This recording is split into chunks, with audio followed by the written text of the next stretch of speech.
All right, let's say you were walking down the road and someone came up to you and handed you a briefcase. Now inside that briefcase was $50,000 cash. What would you do with that money? Would you spend it all? Would you invest it? Where would you put that money? Well, in today's video, I'm going to be talking exactly about what I would do with that $50,000, how I would go about investing it.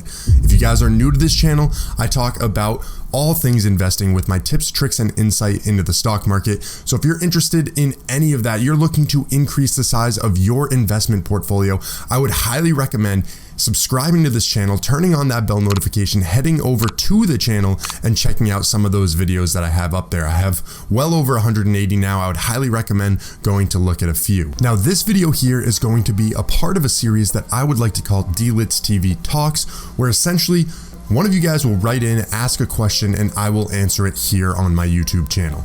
Now, this question came from an Instagram user, and I'm not going to share their name just because I'm not sure if they would be okay with me sharing their name, but essentially here's the question that they asked me. Hey bro, I want your opinion on something. How do you feel about that Gladstone investment stock, ticker symbol GAIN? I'm thinking of investing a $50,000 for that dividend payout. It'd be almost $4,000 a year in dividends, but I feel a little risk since I don't know much about them. I've done a little research, but in total, it's just a lot of money that I don't want to waste. This would also be my biggest investment ever. I currently only have $5,000 in blue chip companies. I 100% just want your opinion. Just because you tell me something doesn't mean I'm going to do it. Also, it's not your liability. This is more hypothetical. What would D-Lit's TV do? Now, first off, I think it's really great that they understand the whole premise of this channel here.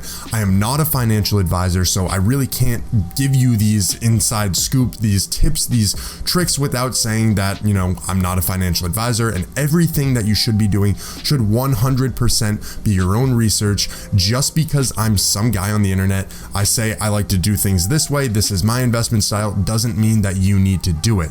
So with that being put aside, let me talk about why I think putting all of that $50,000 into that one ticker symbol is not going to be a good idea, and the steps that I would take if I were in your shoes. So let's get into it. Okay, so right off the bat, and one of the biggest issues that I see with this particular investment is the amount of diversification that you are taking away from your portfolio. With just a very small amount of money already invested into the stock market, it's very important to not put all of your eggs in one basket, so to speak.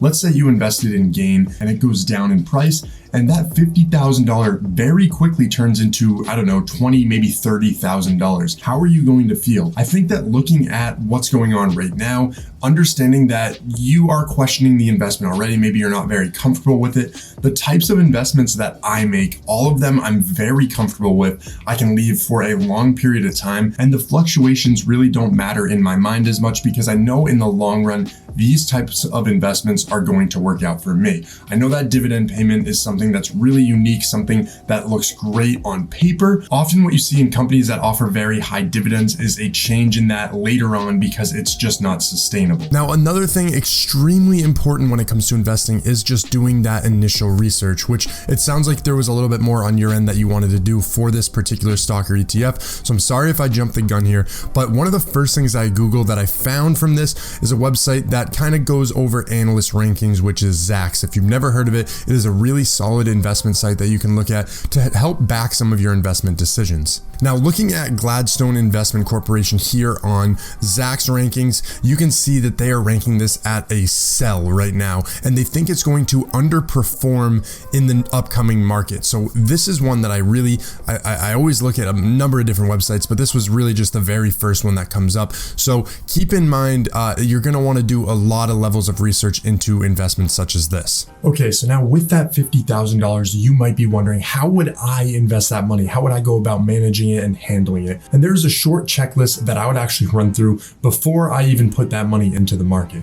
The first thing that I would do was to be ensured that I paid off any bad debt. Now, what I mean by bad debt is that high interest debt that you need to pay back that really hinders your financial performance. That's things such as credit card payments because they have very high interest rates. That's things like car loans because of their interest rates. There's a number of different things, and I would highly recommend that instead of taking on that financial burden, getting it completely out of the way so you don't need to worry about it. With that $50,000, that should be enough money to pay off most people's credit card debt, which on average is around $1,000. And then on top of that, knock out any car payment that you might have. Now, the next thing I would do with that $50,000 is to ensure that you have the next 3 to 6 months of your living expenses saved up, so you don't need to worry about anything. Had you lose your job, had you had something financially impact you that you needed access to money very quickly. Now, let's say, for example, you're living on $1,000 a month, then I would highly recommend getting around $3,000 to $6,000 just in a bank account, stowed away, preferably a high interest savings account where you are actually going to be making a little bit of money on top of the money that is just sitting there. And that's going to be a lot better than keeping it in a traditional bank. So I'd highly recommend that. I think that's a very effective way to be moving forward, especially if you don't already have an emergency fund in place. The next thing I would do with that $50,000 is look into starting and opening an IRA, preferably a Roth IRA if you are younger, because you'll be able to take advantage of some of those tax benefits. If you don't know how a Roth IRA works, essentially the money is taxed when it's put into the account. So you're paying the taxes, and typically what you're seeing is a lower tax bracket when you're a younger age because you haven't maxed out your performance and your pay grade. So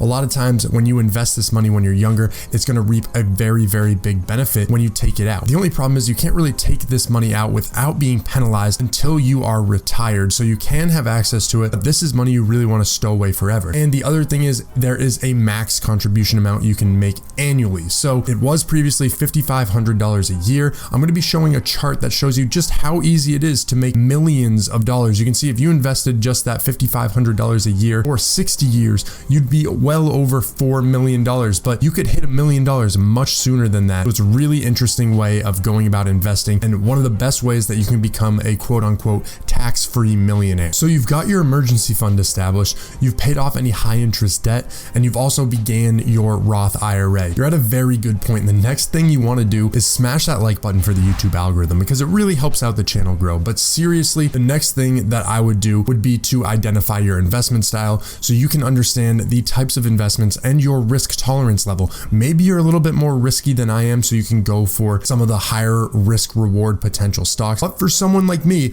I mean, if it ain't broke, don't fix it. Why would you need to stray away from your current blue chip dividend investing strategy? That is my absolute favorite strategy out there on the market. But if you want to stray away from it, I mean, by all means, it's all you. Just make sure you're doing your due diligence when you're looking at these stocks. You're not just copying someone online, and you fully understand the types of investments you are making. I would still say, it's very important to try not to put all your eggs in one basket. A lot of people can see really great rewards from doing so, but at the same time, there are more losers than winners in that scenario, depending on the types of stocks that you're investing in. Where I've done a little bit of research around Gain Online, I still think, if you want to go for some of that risk, I'd just put a portion of that $50,000 into it, and I would hold off on putting all of your money into that one particular investment. I think what I would do with that $50,000 would be just identify a number of different stocks or ETFs to be investing in. I think it's really important for any portfolio to have a broad stock market tracing ETF because there has been proven results that this is one of the best investment methods for hands-off investors,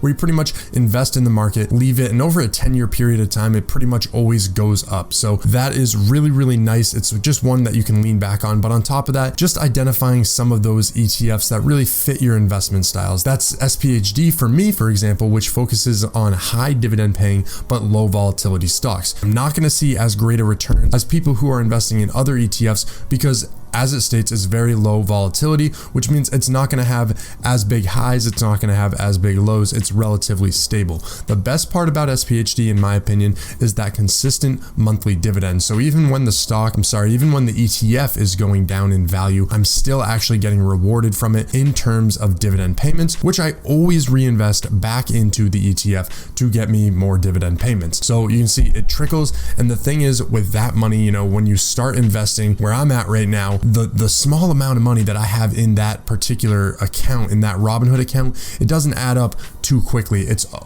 long time. It takes a long time to build, but if you are willing to put in the groundwork, put in the legwork, you are going to see a lot of great benefits from that investment. So with that $50,000, I would continue my investment style. I would continue investing in blue chip dividend stocks as well. That's exactly what I would do. But if you do end up deciding, hey, maybe that's the method for you, you want to put it in gain, I would just urge you, have thick skin, see what happens, and don't kick yourself if something bad were to happen out of it. Just make sure you're comfortable losing money, because a lot of times with investments, you can't guarantee that it's going to go up as well. Anyways, I really do appreciate the question. I hope a video like this did help you out. If you have any more questions, make sure you leave them down in the comment section below. If you did enjoy this video, smash that like button. Like I said before, it really does help me out. Thank you so much for checking out this video, and have a great day.